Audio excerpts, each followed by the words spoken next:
Fitness is a state-of-the-art spin and strength training studio. Our spin studio is truly one of a kind in this area, complete with 20 state-of-the-art live fitness bikes and an incredible sound system. Our strength training is done in small groups of 6 or fewer, and all of our strength and spin classes are scalable for every level of experience. Come see us in the heart of Clarksville, just behind MAPCO at the corner of Old Trenton Road and Wilma Rudolph Boulevard. Call us for more info at 931-542-6265 or download our Trifecta Fitness app for a full list of upcoming classes. In October 2019, Arlington, Texas was chosen to be the home of a new national museum, unlike any other. The National Medal of Honor Museum will be a unique home of military history. The 100,000 square foot museum will house exhibits, archives, and artifacts relating to the 3,500 U.S. troops who have been awarded the medal, the nation's highest honor for valor in combat. The museum will have 31,000 square feet of galleries dedicated to U.S. troops who have received the award. The museum CEO, former Navy SEAL and NASA astronaut Chris Cassidy, said the museum will focus on education as much as preservation. The building will have 5 areas dedicated to Medal of Honor winners from the Army, Marine Corps, Navy, Air Force, and Coast Guard. The main gallery will be located in a central plaza under a 25,000 square foot slab of steel, which will appear to be suspended in midair. It will be supported by 5 pillars. Black Rifle Coffee is a corporate sponsor of the museum, as are the Dallas Cowboys. The museum's board also includes over a dozen major corporations and 6 Medal of Honor recipients, including David Bellavia, Patrick Brady, and Britt Slabinski. Army Staff Sergeant Bellavia was awarded the medal for clearing an entire house by himself on November 10, 2004, as a squad leader in support of Operation Phantom Fury in Fallujah, Iraq. He killed 4 enemy fighters and wounded a 5th in close quarters battle. Army Major General Brady flew and coordinated the evacuation of 51 seriously wounded men during a firefight in Vietnam in January 1968. Slabinski, a Navy SEAL chief and team leader, led a rescue team of SEALs during Operation Anaconda in Afghanistan in March 2002. Slabinski and his team flew to a mountaintop ambush site to rescue Petty Officer First Class Neil Roberts, who had fallen from the back of a helicopter. Slabinski led the team through almost constant combat against an entrenched Taliban force. Along with the board members, former presidents Jimmy Carter, Bill Clinton, George W. Bush, and Barack Obama serve as honorary directors. The museum is expected to open to the public in late 2024.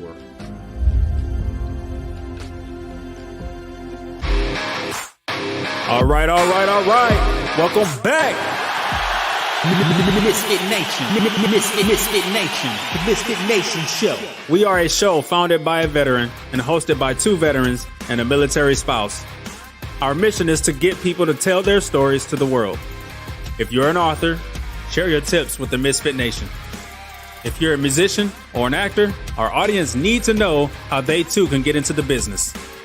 Coaches, we love our coaches. Come on and share your tips with the Misfit Nation to help them become better versions of themselves.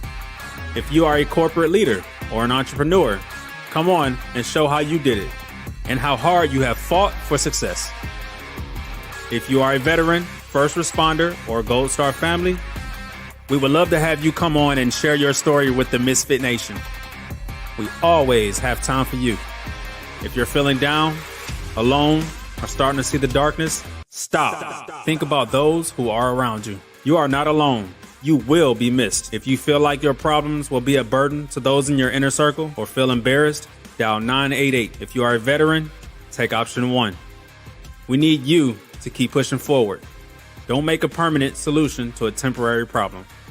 If you are a new listener, welcome to the Misfit Nation Show. Be sure to subscribe to our show on your favorite podcast app. Also on our YouTube channel at @the_Misfit Nation. Subscribe and click the bell to keep you up to date on our latest episodes and all of our news. You can also find us on Heroes Media Group and About Face Radio. Now, let's get to the show!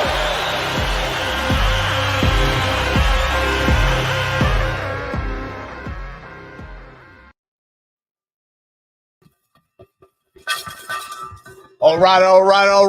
It's Tuesday. The crew is live this week. Both Cagney and Lacey are in the house.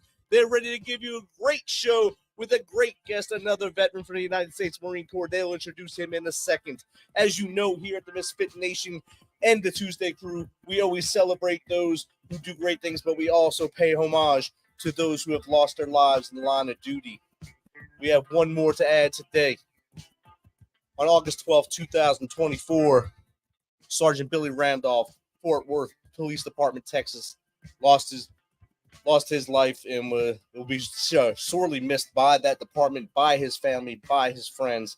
Remember, keep these officers in your hearts, in your prayers, and think about how you can make your community better by making things like this not happen anymore.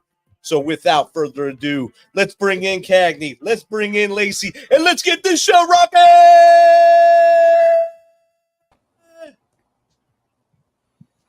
Hey, thank you for the introduction there, Mr. Duh Nation. Good evening, Mr. Stephen. Nation. I like that. Esquire.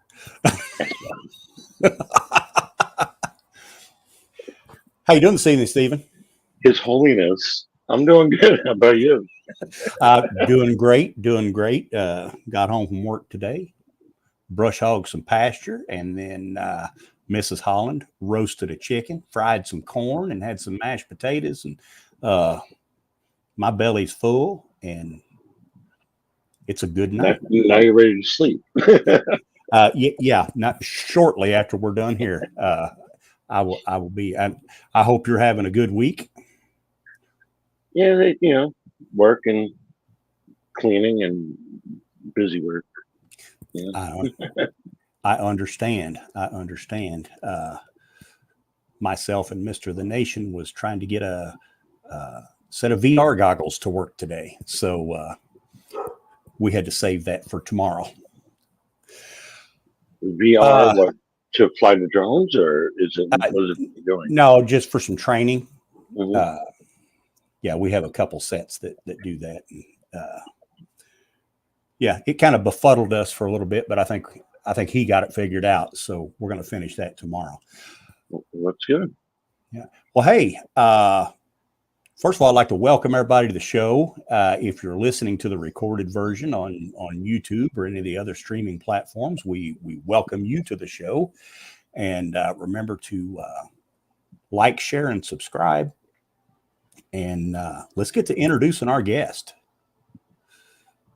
Okay, our guest is a former Marine, did 20 years in the military, 3 tours in Iraq, 2 in Okinawa, and then he went into the alcohol business. His name is Eric Dominijanni, like this. Dominijanni. It's Dominijanni. There we go. Dominijanni. Yeah, Sorry. it's not that hard. Well, I apologize for correction. There's no such thing as a former Marine. Once a Marine, always a Marine.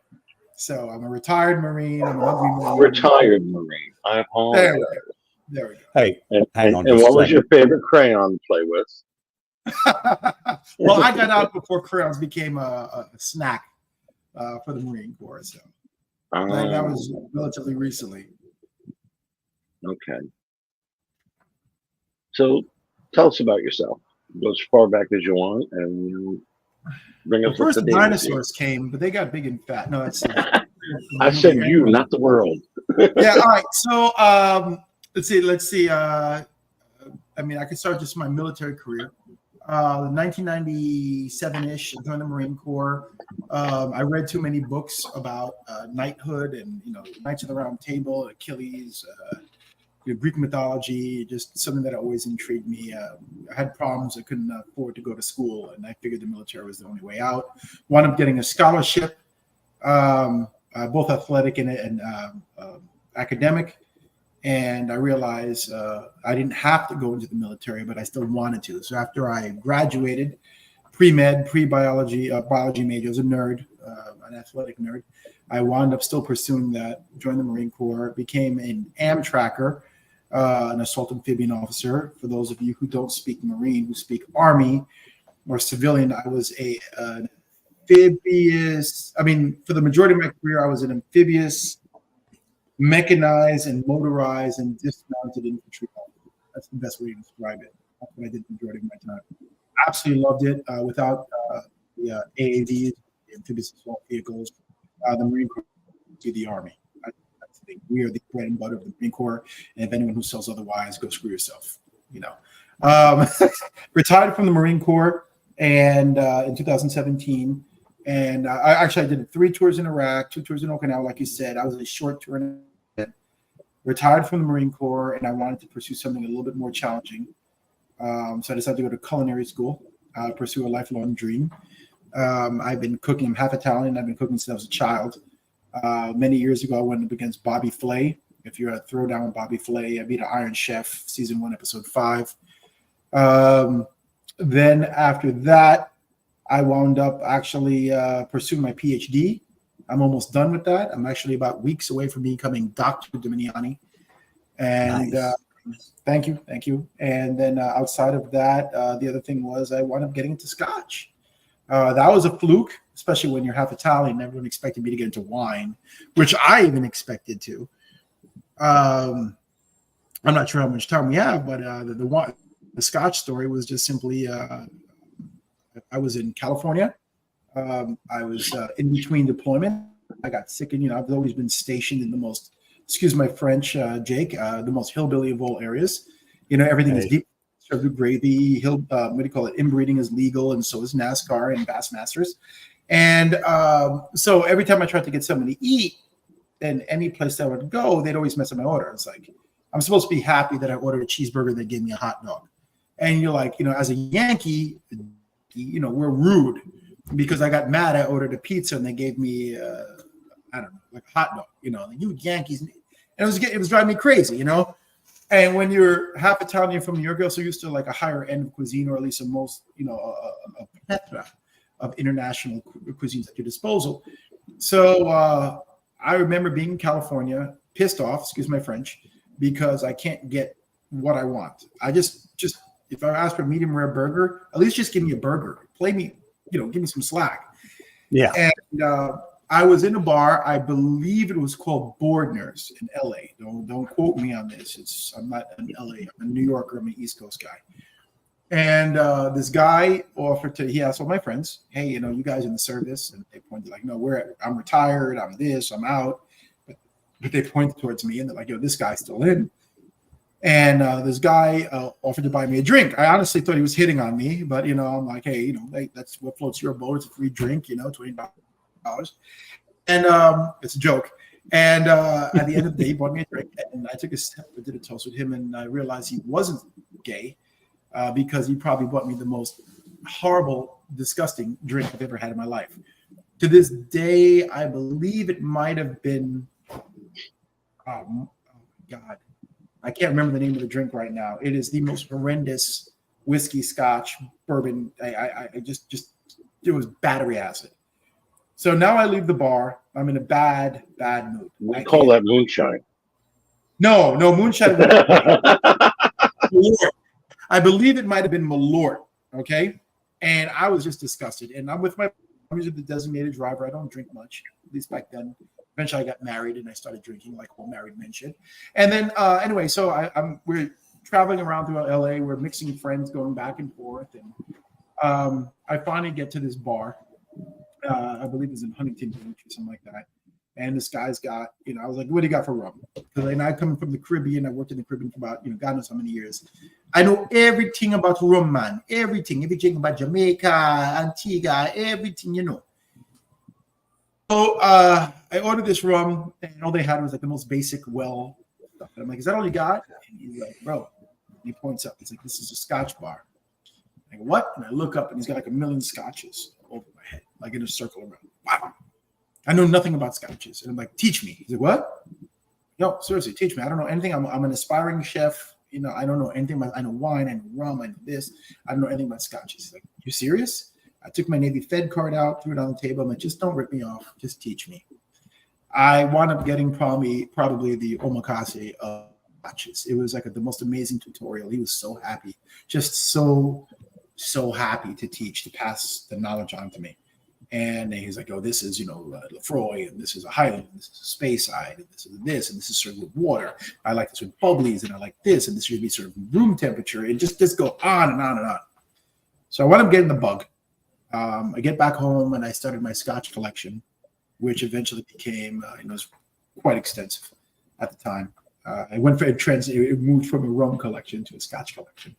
And then after that, I wound up, I make my own wine, I make my own rum. I mean, not rum, sorry. I make my own wine, make my own ice cream, I make my own sausage, salami, beer. I make just about everything in my house. I mean, I have, my kids don't eat ice cream unless I make it, put it that way. So I decided, let me start with my own infinity bottle, my own legacy bottle. And I started my own blend, if you will. And then when I, there's 3 years of that, take notes. And then I have dinner parties at my house all the time. And, most of us were Marines. There was one submariner or submariner, whatever they call it, at our place. And then, there's dinner parties regularly. And then when it was ready, I cracked it open and was like, all right, guys, we're going to do this. And they were like, wow, this is some good stuff. I was like, great. And next thing you know is the bottle, the blend is getting smaller and smaller. You can't really refill it without changing the properties, the taste. And I call up a buddy of mine who used to own Hypnotic, Jim Landis. He's on Hypnotic. His family's in the alcohol business. College together. We did Kung Fu together. And I said, yo, I want to create, you have to understand, like my old Colonel Bolaño was his name. He makes his own cigars. I want a Connecticut wrapper with this fill, with this shape, with this size, with this gauge. My Uncle Luciano, who lives here in Miami, he gets his own wine made. I want like a 53% of this, a 24% of this. He calls up California, they make it, and they send. So I'm thinking like, there's got to be a way to make my own Scotch. That's why I contacted my Jim, and I'm like, oh, here's what I created. Is there a way we can duplicate this? I want a Dominijanni household blend, about 6 cases, and I didn't think anything of it. He's like, yeah, not a problem. He disappears. Thought he drank the bottle. Never heard from him for a while. Next thing you know, he's got my 6 cases. It cost me a pretty penny. And I crack it open with my buddies, and they're like, "Yo, bro, this is the bomb!" This is great stuff, and like, "Yo, let me get a bottle to take home." And I'm like, "No, I can't. This is all I got." And in true Marine Corps fashion, the 2 Marines that were there, Moreno and Solomon, and they're like, "Yo," over the next 48 hours, they call me up and they're like, "Yo, this is some good juice. You should go into business. You should mass produce this." I'm like, "Oh, okay, whatever, shut up, And then it's like, and again, the phone calls keep coming, and they're like, "Yo, you really need to go out there and produce this." I'm like, "Okay." And then after a while, I'm like, "You really think it was that good?" He's like, "Yo, this is some pretty good stuff."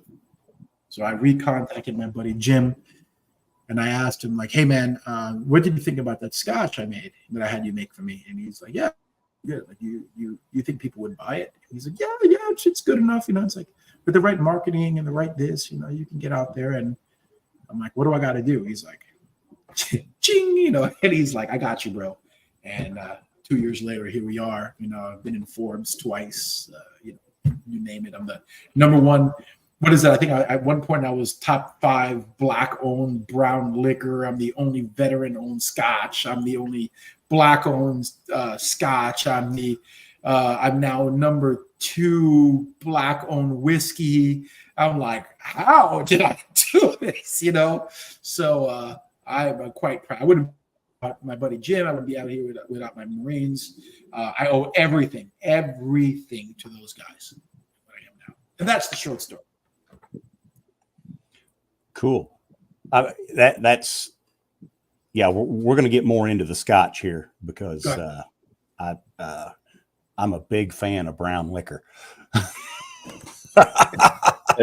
and sadly, I think Scotch, all I ever think of is Dewar's. And that was my uncle Gary. He passed away a couple of years ago. He's a multi-millionaire. That was his big thing. It's like, you can afford all these great things. He's like, nephew, that is what I grew up drinking. It's Dewar's 10. So that was his big thing. It's like good for him. Good for him. May rest in peace.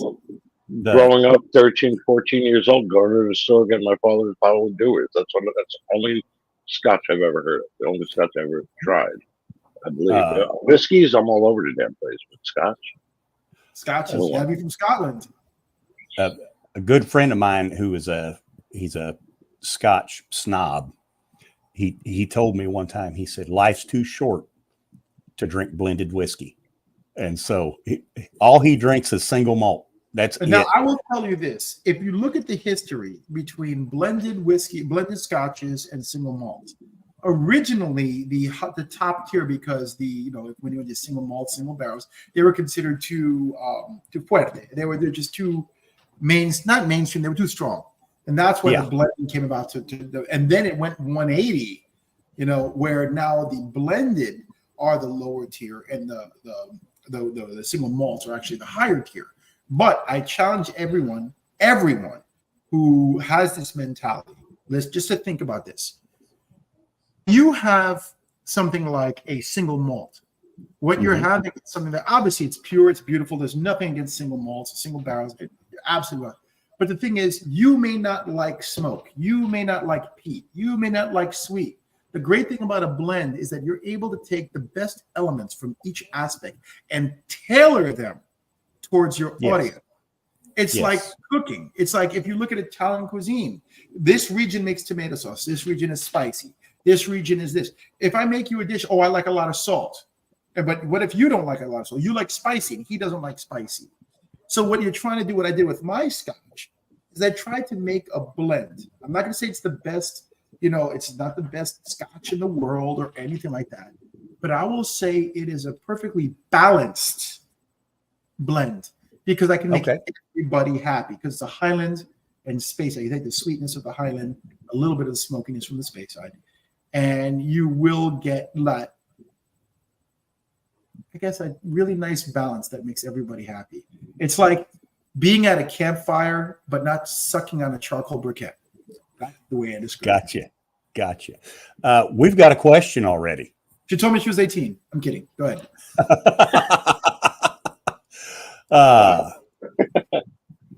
This here is from Mammy Lee 9-inch on Google Text. What is the secret to your steak from Throwdown, Captain D? Wow, that goes back. I'll tell you the truth on that one. It was just not being mainstream. When I did the initial competition and I was cooking against a bunch of people, I immediately looked at my adversaries, and that's what I will call them, and I just wasn't impressed. There was a dude from I'm gonna just come up with a joke, Wetumpka, Alabama. And his big thing with his steak is he was injecting with Italian salad dressing. I'm like, really? That's your A game? Get out of here. And then they had this guy who was half Haitian, half Dominican. He knows spices because culturally, blah, blah. But also knew that there was no way he was going to win because people from the Caribbean burn their food. Everything that they did, what he was doing was it was seasoned, beautiful, but he burned it. He was pressing and getting all the juice out. No American wants to eat something that's well done and burnt. So the competition by itself was relatively easy to win. I'm not going to say that I was the greatest guy. I just cooked better than the people I should have never gone against. And that's the truth. Nothing to belittle them, but they should have never been there. And I know that sounds very, very good. Other competitions was a different story. But the secret was to just be outside the box, man. It's like, what do you want on your steak? A1 steak sauce, ranch dressing, salt and pepper and ketchup. The hell, why are you here? Why are you here? What I did is let me try something different. I went Asian. I used ginger. Nice. I used chili peppers. I used Coca-Cola.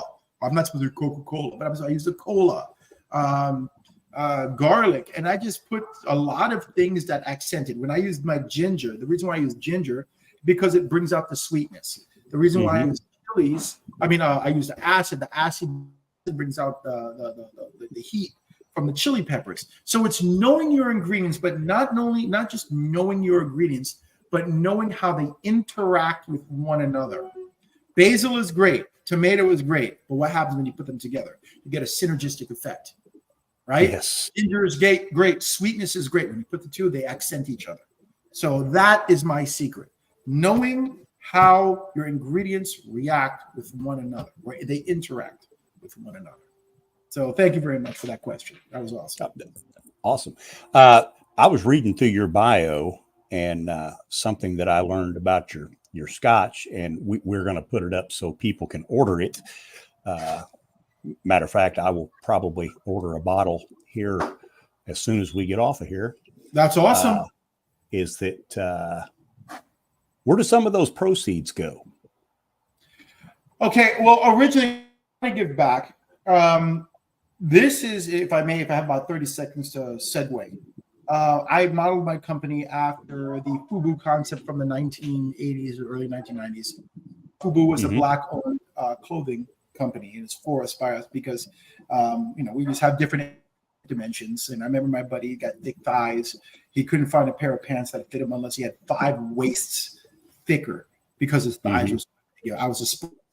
Even me, I couldn't find clothing that would fit me. Anyway, so because I wanted to give back, so I was like, if this is a Black-owned company, this is a veteran-owned company. I wanted to give back to those people who I would not be here without. And for that, it was the United States Marine Corps. There was I like to say a young lady. She's much younger than me, even though her son is younger than me. Carolyn Blashek, she was the starter, the progenitor for Operation Gratitude. And for just about every deployment I was on, and even in between deployments, she had supported me and my units and the Marine Corps, the Army, the Navy, the Air Force. She was always there for me. We wound up becoming really, really good friends over several deployments. And there is absolutely nothing that I could ask her for that she did not deliver. She was just an amazing person. She was never in the military, and she just absolutely bent over backwards for us. So because of her, support for no offense to the other services, to other Marine Corps units, but just her support for me and my Marines out there for so many different, I had to give back to her. Operation Gratitude is who I donate proceeds to. That's amazing. I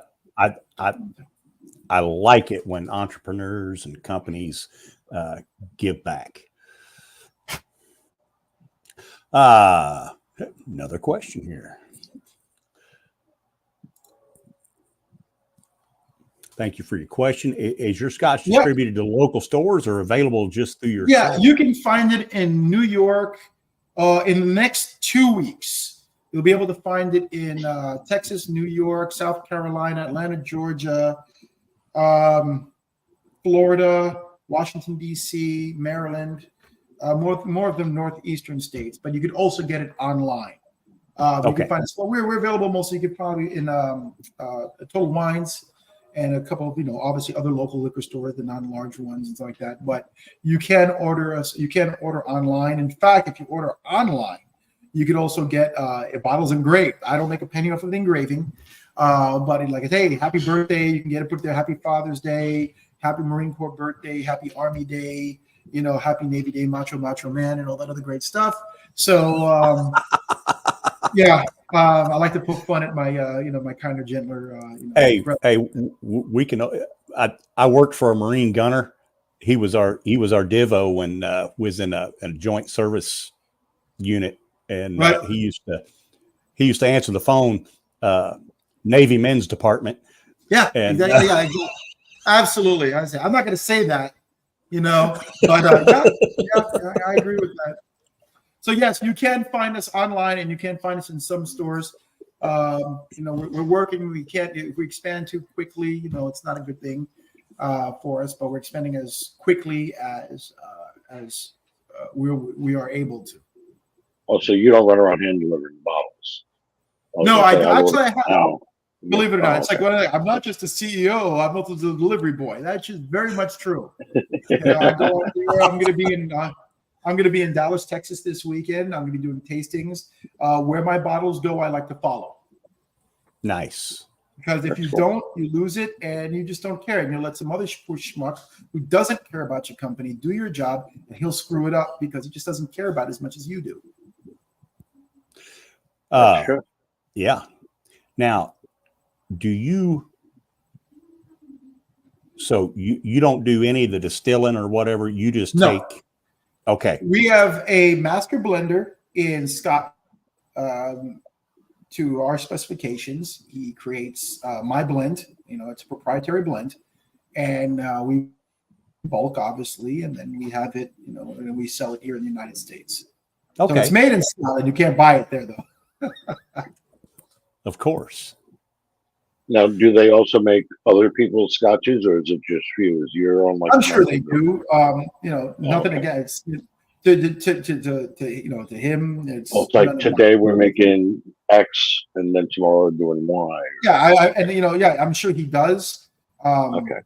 Not my business. You know what I mean? As long as they get it right, I don't mean to be rude with that. I just don't. It's not something Right. that I was concerned with. I just like I'm trying to be nice. Screw you, pay me. Or at the end of the day, this is what I would like. He made it. He was able to get it to. I got 3 vials or little samplers of what he was able to mass produce. I mean, duplicate off of my original blend. That's a big one, and this is something I'm very forward about. They go, is this an exact duplicate of what you made? I can't tell. It's been, it was months. All I know is that I said, here's what I want you to duplicate. And I got back my 3 little vials of it, and I tasted, and I said, Marine Corps fashion. First one was good. The second one was amazing. The third one was pretty good. I said, I want the second. And it's like, good. That's the closest one we could do to duplicate. The closest thing to what you made. And I'm like, that's what I want. So I'm saying it's about 90, 95, 87%, similar to what I created. I don't know. I can't give you an exact number or anything like that. But at the end, it's close enough to the taste. Yeah, at the end of the day, I said, this is what I want. This is my blend, and this is what I want to mass produce. And I am so satisfied with the product that I put out there that the very first generation of bottles, you could tell the difference between the bottling of my first generation, my second generation, because my second generation has my signature on the back, because I wasn't sure that when we mass produced it, if it would taste the way I wanted it to. So I was scared to put my name on the bottle if it didn't taste the way I wanted it to. So after the first round of production, I was like, this is exactly what I expected, what I wanted. Now I'm safe and I'm happy and proud to put my name on the bottle. I really do stand behind my bottle. Well, I will check it out, and I will probably email you a critique of it. That's what I want to hear, and I want the truth. I've met people, they're called bourbon drinkers, who don't like. Hey now. Yeah, well, the thing is, how do you know if there's a bourbon drinker at your party? It's just like, how do you know if there's an F-18 pilot at your party? Because they'll tell you over and over and over. They're like, not only do I drink bourbon, I only drink this bourbon. You're like, oh, here we go again. And my father drank bourbon, and my mother drank bourbon, and you're like, just try the scotch, dude. Just try it. Let me know. I don't drink scotch. That's my fun. That's me poking fun of bourbon drinkers, and I like bourbon. There's nothing wrong with bourbon, Oh no, but you got to mix it up every now and then. I'd like to say that, Yeah, I'm definitely going to try it out. Now, how about? Are you on the international market yet, or just no, just not United yet. States? I'm about as international as you get when it comes to scotch, at least in America, So no, we're strictly United States. I would say probably the closest thing to being international is going from New York to New Jersey, because those cretins put ketchup on their hot dogs instead of mustard. So, we don't associate with those people. But outside of that, no, we're strictly United right now. Well, why put mustard, chili, and cheese on my hot dog? So. Yeah, exactly. Like a good person. Yeah. Once you put ketchup, the only people who put ketchup on hot dogs are children and people from New Jersey. Hey, and my ex-wife. I just said I'm from New Jersey. I put mustard on mine. Yeah, you're good. You're a good person. I like you. You're on our side on the side of the river. So I got you. I batter my hot dogs and eat them on a stick. So I got that's called corn dog. Well, that way I get a hot dog and cornbread. So there we go at the same time. Yeah, but do you put mustard or ketchup on your corn dog? Yes. Okay.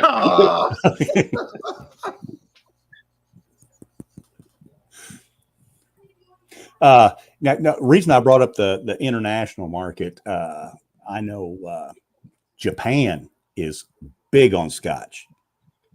Yes, the Japan for 1 year. I've been training in martial arts since I was a kid, and one thing I learned about the Japanese culture is very much from what's the movie with Tom Cruise, The Last Samurai, which is a really it's a collage of 3 or 4 Japanese books. You're into Japanese legends and history and stuff like that. But what the Japanese do, they try to master. No one in Japan is a cab driver. They're good. They're temporary. They're there to be the best cab driver in the world. No one in Japan is a bartender waiting to be an actor. They're there to be a bartender, be the best bartender in the world. So when they make a product, whether it's vodka, scotch, whiskey, because I believe they have a scotch that's like they own a distillery in Scotland. Okay, to be a scotch, it has to come from Scotland. They, I hate to say it, I know it's very biased or prejudicial. If Japan says I make the best scotch in the world, I'll almost go, okay, I'm willing to believe it. Let me check it out first, though. Oh yes, they're absolutely phenomenal in just about everything they do, because the culture is put 152% effort in everything you do. So yes, again, if the vodka, it's not from Japan, but if they say they make it, I'll probably just go without trying it. I'll probably automatically give them the benefit of the doubt that they're top tier at least. Yes. So how does you kind of went over, how you got into blending and making your scotch and everything. Right. How does somebody just break into that? I mean, is that just? It's impossible. I was lucky to have I mentioned before my buddy Jim Landis. We went to NYU together. I was a Wing Chun ninjutsu guy, and he was a Mongolian wrestling Wing Chun guy. So we were both into kung fu, and we used to we were in fraternities, and we did all the other great stuff. But he comes from and in the alcohol, the spirit importation, exportation. I mean every aspect of the spirits industry. So the way I was able to break in was just to literally have a good friend of mine who I saw every quarter. He comes out to Miami every quarter. And that's just it. I just made the phone call and I said, look, it's like this. I can, for example, you might make the greatest, pizza in the world, but you may not know about the business. So if if everyone says this is the greatest pizza in the world, how do you market that? You find someone who knows, the business aspect of pizza. And that's how I went with him. I'm an idiot when it comes to that. I'm learning every day. Jim teaches me. He passes on information. He's a great teacher because he doesn't, belittle me. He knows I'm stupid and doesn't make me feel as stupid as I am with regards to the business. I've recently become a CSS, Certified Specialist of Spirits. That's because he told me, hey, you need to do this. I'm like, got it, brother. You let me know what else I got to do. You need to go to this event. Got it. This is what you need to do. So, that's pretty much it. All right. Well, that was, I guess that's fortunate that you knew somebody and you're actually, you pulled the trigger and said, hey, let's go do this. And I did a lot of the problem is my story isn't as sexy as people think it is, because they're thinking like, hey, I started from here and I had to overcome these hurdles. And sometimes it's just knowing the right person at the right time. There's a saying, you can't make money without money. We know that. There's a lot of that. Okay. Sometimes all we need in life is someone to give us a little step up, that one rung on the ladder. That's what separates a lot of people from failure and success, or just being stagnant. I won't say failure, being stagnant and overachieving and stuff like that. I just happen to be lucky enough to know a person who I trust very much, with the business aspect of it. I would not be here without him. And even before that, I wouldn't be here with my Marines, who told me, sir, bro, son, you need to get this out there. It would have never left my house. It would never left my house without all those individuals involved. Well, cool. That's an amazing story. Now a question that I usually ask Marines that are on the show, I haven't asked you yet. I got to ask you your favorite flavor of color crayon. Yeah. Well, I retired in 2017, and right around that time is when we were this crayon thing came out, and we were jarheads, and we were like, we had like knuckle draggers. So this crayon thing came out when I was retired. Like, what is this crayon thing? Like, when did this come out? So I never like ate the crayons. I never got into the whole crayon thing. You know, the crayon thing came out after I got out, or right when I got out. So it's a little new to me. I'm sure there was an Air Force guy who came up with it, and is making money off it because he's so much smarter than the rest of us. Oh yeah, and they live better deployed than most of us live in garrison. Yeah, I remember seeing that. If you want a great quick Iraq story, we were in, I can't remember where, and we had to do our little stopover before we got to Fallujah, and we were at some Air Force base, and we walk in, and the first thing is, you got to take off your boots. We're like, what? What the hell are you talking about? They're like, and they literally like, imagine like, excuse me, sir, you can't come in here with your boots on. And we like looked at it, and I was the boss, I was the captain at the time, and I'm with my 2 master sergeants. It's like, and the guy kind of like, goes away, and it's like 42 degrees below zero because the AC's on high. They have blankets. There's couples. I'm talking like airmen, boyfriends and girlfriends with blankets on, doing God knows what underneath the blankets, watching them. When we walk in and they saw a bunch of Marines, that they were like, oh man, like they were like, and we were so disgusted with the level of like the living conditions. Like we're like the most Spartan people out there, that they had all of this available. We walked out. I have never been so disgusted, because when these people complain, they're like, no offense to you Zoomies out there, but when I complain, it's because I don't have enough freaking ammunition.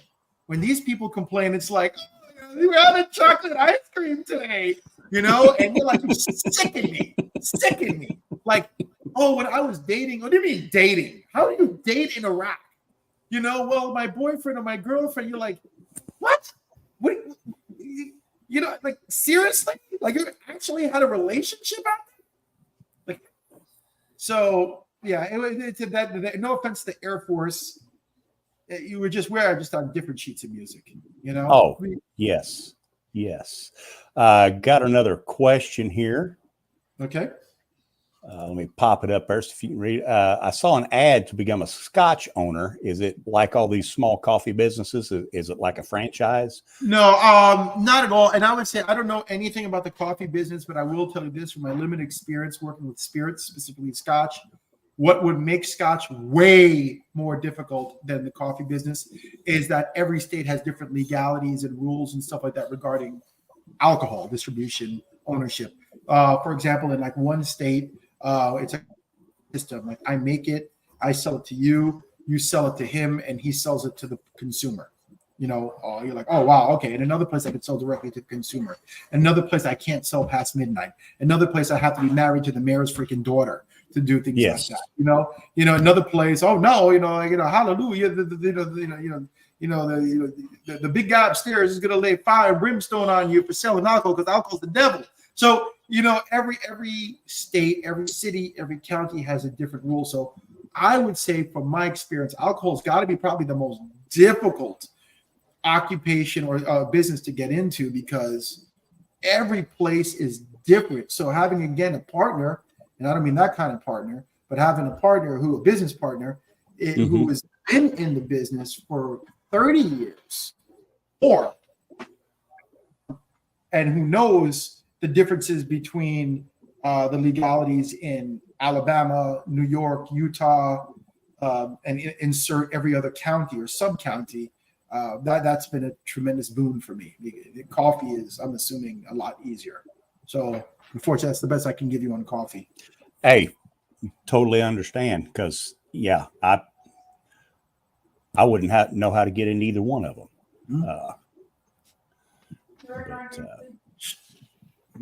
So if anybody's out there listening, got any more questions for Eric, go ahead and send them on in, and we'll get them answered. Any business philosophy that you want to, like, somebody? Yeah, I'll give you a great business philosophy. Let me philosophize for a second. I mentioned before that I went with the concept, Forest Bias, Black-owned clothing company, from the 1980s, early 1990s. There was a point where I was looking at my investors, And I was looking at some great angels out there who really believed in my product and put a substantial amount of money. But then I started getting calls from a lot of my Marines. Hey, sir, I want to invest in your company, but what's the minimum investment? And a lot of these things, the minimum investment is like $100,000.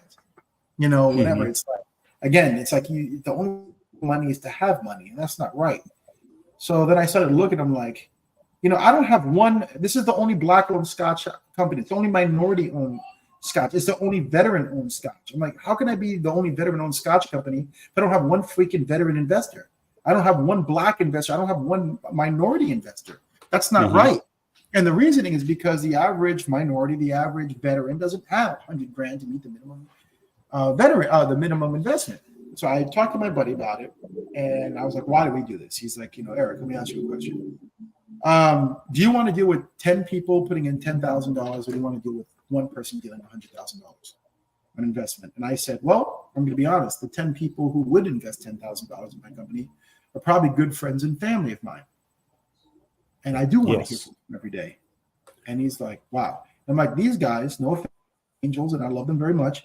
They already have money. They don't need any more money. They want more money, which is nothing wrong with it. I want more money. Don't you want more money? We all want more money. Yeah. But at the end of the day, the reason why some people are kept below a certain economic line is because of given the opportunity.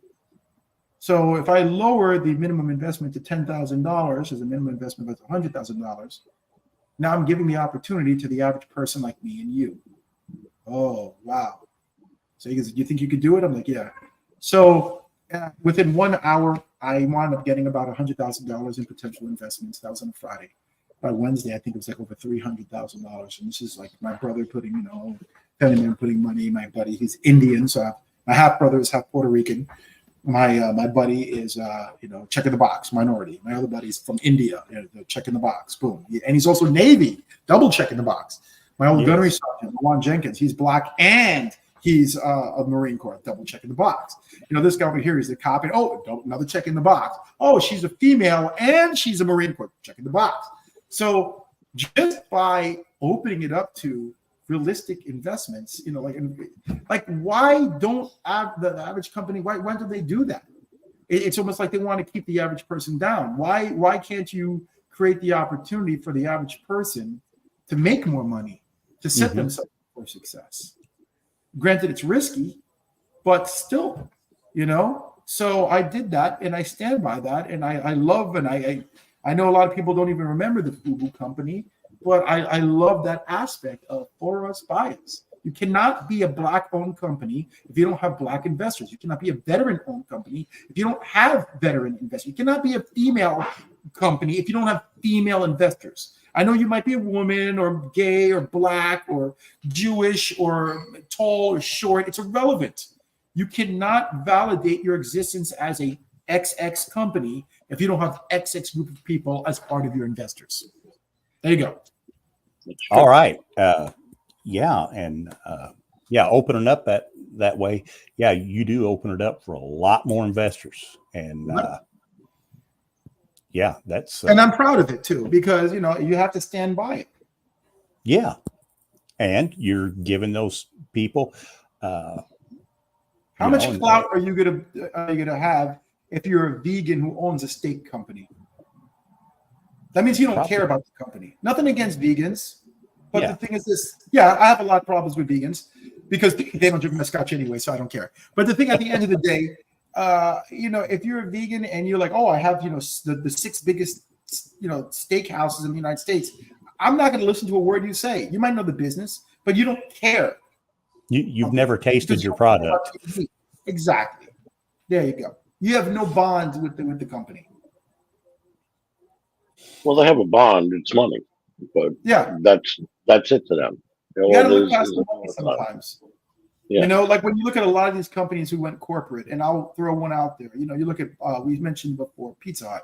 When I was a kid, Pizza Hut was an amazing place. It was a family-oriented place. You went there. Your father went there. It was like a working class, place. Like your father came home from work. He had to take the kids out, and then you got to watch the Little Rascals. You got to watch what do you call those guys? Abbott and Costello. They had popcorn, Tom and Jerry, Woody Woodpecker. It was an amazing place. And then of course they went corporate, and it sucks because it's not real pizza. It's bread with freaking sauce and cheese, and that infects the rest of the United States in thinking, because they got used to it, that's what real pizza is. It's grease, you know? That's the problem when things get so big and people don't care about the product anymore. They care about the money that they're able to mass produce that the average person will eat. And please excuse me for this, but when you're a chef and you grew up with Pizza Hut being the most amazing, it was like Disneyland for pizza, and you robbed that. You robbed my generation of that. That's the problem. And back in the day, they had salad bars in there and all different things in Pizza Hut. Now it's just walk in, get your pizza, walk out. Yeah, I've seen too many places get ruined. We have here in Miami, there's a Hispanic. And not for nothing, it's not just the food businesses. It's your other retailers, your hardware stores that started off looking at customer service, building customer service, and all of a sudden it's, okay, we're making money. You know, you come, you go, do whatever you want. And there's some businesses where it's all about the money. I can see that. You know, mass production, it's not going to affect maybe the quality. Sometimes it improves the quality. It really does. Sometimes mass production improves the quality of some of the stuff. It may not improve the service, but it improves the quality. But in some things like, you know, like I said, you imagine, you know, I don't know if you guys remember Pizza, but it was the most beautiful place to go when you were a kid. You know, and it's not there anymore. Bring it back. You have so much money. Bring it back. Lose some of the money. Bring it back. You made enough money. How much more money do you need? Bring it back so my children go to Pizza Hut and watch Tom and Jerry or whatever cartoons and see whatever it is, because it was a beautiful place. You know, and there's so many other restaurants like that. You know, I want my people to enjoy my Scotch, and more importantly, I want their children and their grandchildren to enjoy my Scotch. Once they reach right. Once they reach legal not age. right out of the womb. Yeah. Okay. Because they're not strong enough to open the bottle yet.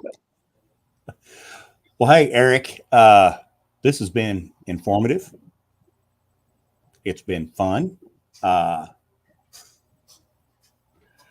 Hunt Brothers Pizza, the god of pizza in Kentucky. Look, Kentucky and pizza, that's like New York and barbecue. I just don't see the, or how about this one? That's like Miami and people showing up on time. The two just don't go well. Kentucky, it's pretty bad when the best pizza in Kentucky is gas station pizza. So yeah. Actually, I can give you a quick one if we have 30 more seconds. Go ahead. All right. So joined the Marine Corps. Here I am, 1998. And I'm the one Yankee in the whole room. And they all ordered this thing called Papa John's. I don't know. I've never heard of Papa John's before, but, it sounds legit, right? Hey, Papa John's, right? So they order this pizza. And the first thing I see is all this ranch dressing. Hey, who ordered the salad? And they were like, what are you talking about? There's all this ranch dressing. Where's the freaking salad?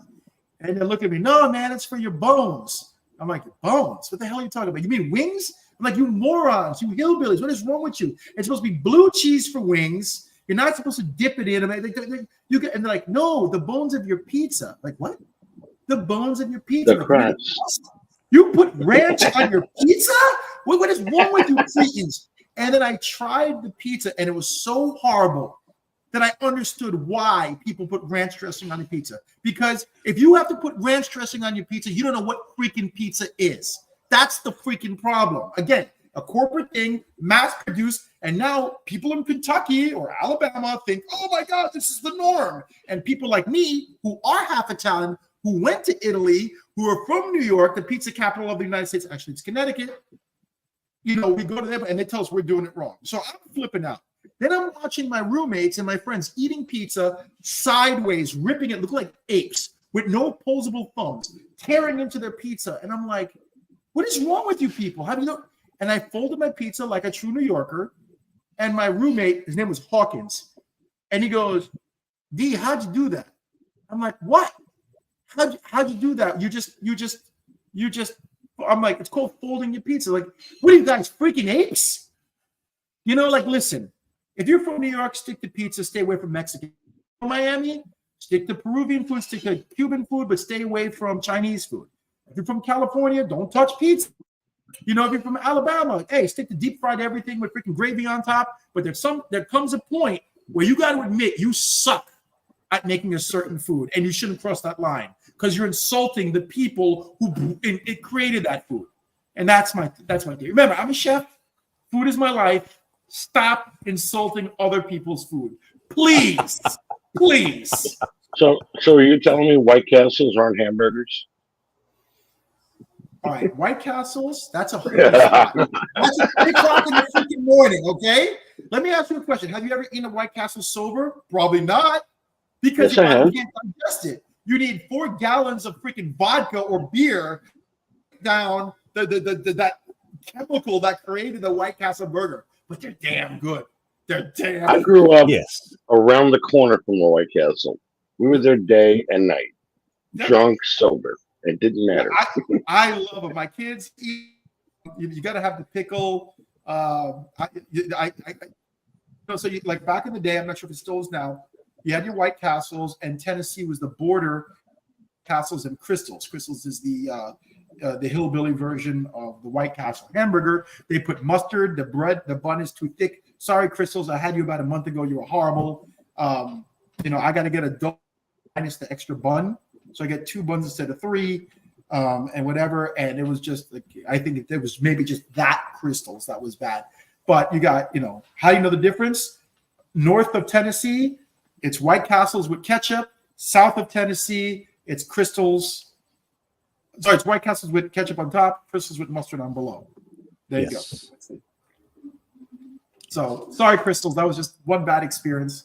I can't remember. It's been so long since I had Crystals. So. Well, hey, this has been a good show. I know, because I was on it. Wow. Man. Well, it's that Marine Corps Does modesty your arm coming out. hurt from going like this? All the time. Never no matter where Eric, you go. And if I may, the last one, this is very important. This will be a great segue to end. When I create my scotch, I have a family toast. And what I do, I wish I had a glass in front of me. I take my toasting glass and I go, you look at your person in the eye and our toast, you get what you deserve. And when you say that to an individual, they get upset, they get butthurt. You're not dealing with a good person. But if they go, hey, if you're dealing with a good person, they're like, hey, man, hey, brother, may you get what you deserve too. Now you know you're dealing with a good person. So, gentlemen, may you get what you deserve. Thank you, and may you get what you deserve. Right. Misfit Nation, we will see you again with the ToosDay Crue next Tuesday, and we've got another live show coming up on Thursday, so we'll see you there. Good night, everybody. Good night, you guys everyone. have a good one. You too, Eric. Thank you. Take care. This message is from the U.S. Department of Veterans Affairs. Did you serve in the military? If so, you can obtain a free lifetime pass to more than 2,000 federal recreation sites. These sites are located across more than 400 million acres of public lands, including national parks, wildlife refuges, and forests. The lands host activities to fit any lifestyle: hiking, biking, fishing, camping, and much more.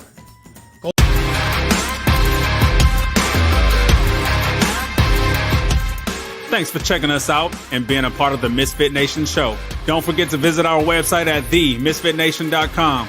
That's themisfitnation.com. Check out all our past episodes and get some of the great Misfit Nation gear for you and your family. As always, be humble, stay hungry, and keep hustling, because we are Misfit Nation. Misfit Nation.